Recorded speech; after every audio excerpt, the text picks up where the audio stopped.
বাঙালি খানায় সবাইকে স্বাগত জানাই।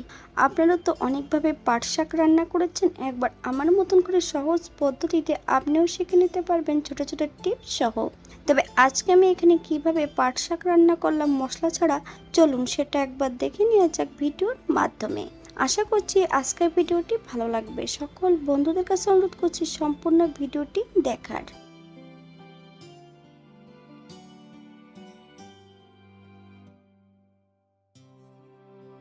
এখানে আমি আগের থেকে বেশ কিছুটা পাট শাক নিয়ে নিয়েছি। গাছ থেকে পাতাগুলো আলাদা করে নেব।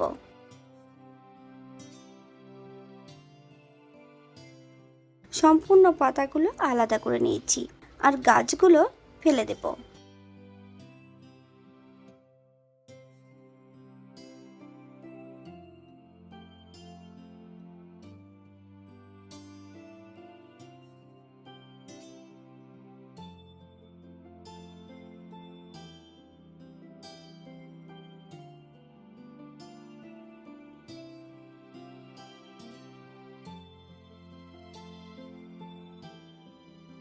সম্পূর্ণ পাট পাতাগুলো বেশ সুন্দর করে ধুয়ে নিয়েছি।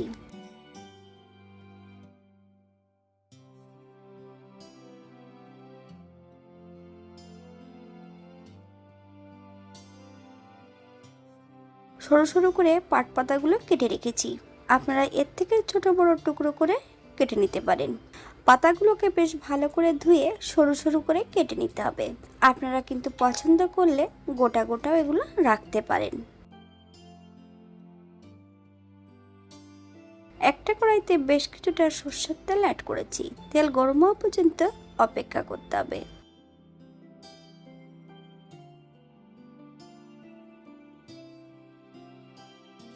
ফোড়নে রেখেছি পাঁচফোড়ন। ফোড়ন থেকে সুগন্ধ বেরোলে 8 থেকে 10 কোয়া রসুন এখানে আমি কিমা করে অ্যাড করেছি। আপনারা পছন্দ করলে এখানে থেতো করেও অ্যাড করতে পারেন। একটা শুকনো লঙ্কা সরু সরু করে কেটে অ্যাড করেছি। আপনারা এখানে চিলি ফ্লেক্সটা অ্যাড করতে পারেন। গ্যাসের ফ্লেমটা মিডিয়ামে রেখে বেশ কিছু সময় ধরে রসুনের টুকরোগুলো ভেজে নিতে হবে, অথবা যতক্ষণ রসুন থেকে কাঁচা গন্ধ ছাড়বে ততক্ষণ বেশ ভালো করে ভেজে নিতে হবে। গ্যাসের ফ্লেমটা হাইতে রেখে সম্পূর্ণ কেটে রাখা শাকগুলো অ্যাড করে দেব। বেশ কিছু সময় ধরে হাই ফ্লেমে রান্না করে নিতে হবে।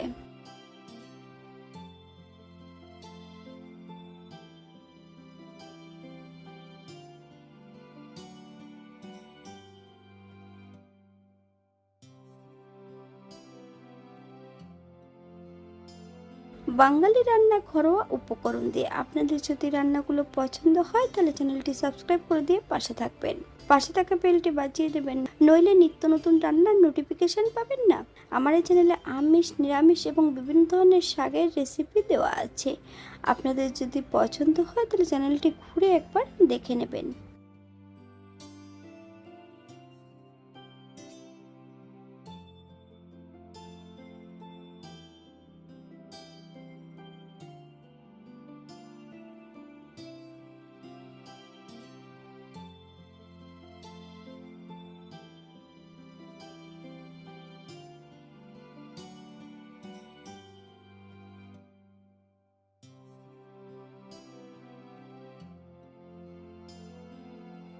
হাফ চামচ লবণ, আপনার স্বাদ অনুসারে লবণটা অ্যাড করবেন।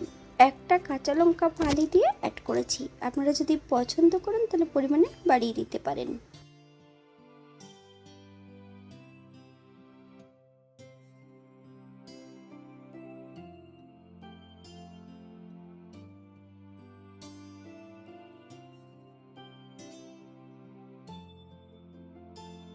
হাফ চামচ হলুদের গুঁড়ো,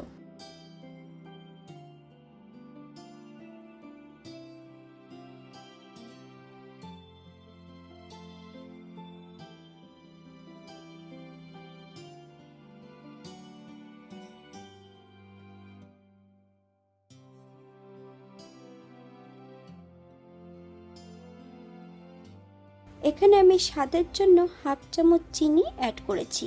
আপনারা যদি পছন্দ করেন তাহলে পরিমাণে বাড়িয়ে দিতে পারেন। আবারও বেশ কিছু সময় ধরে রান্না করে নিতে হবে।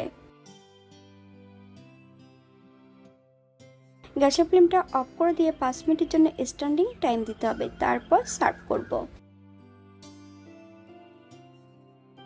এটা দেখতে যেমন ভারী সুন্দর হয়েছিল, এটা গরম ভাতে খেতে কিন্তু অসম্ভব ভালো হয়েছিল। আপনারা বাড়িতে একবার একই পদ্ধতিতে বানিয়ে নেবেন।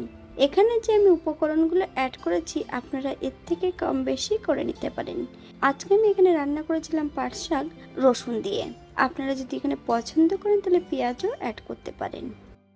আজকের ভিডিওটি এই পর্যন্ত। সবাই সুস্থ থাকবেন, ভালো থাকবেন। অন্যদের নতুন রেসিপি নিয়ে আপনাদের সামনে আবার আমি হাজির হব। নতুন ও পুরনো সকল বন্ধুদের অসংখ্য ধন্যবাদ ভিডিওটি দেখার জন্য। হাতে যদি সময় থাকে তাহলে একটা লাইক, কমেন্ট, শেয়ার করবেন।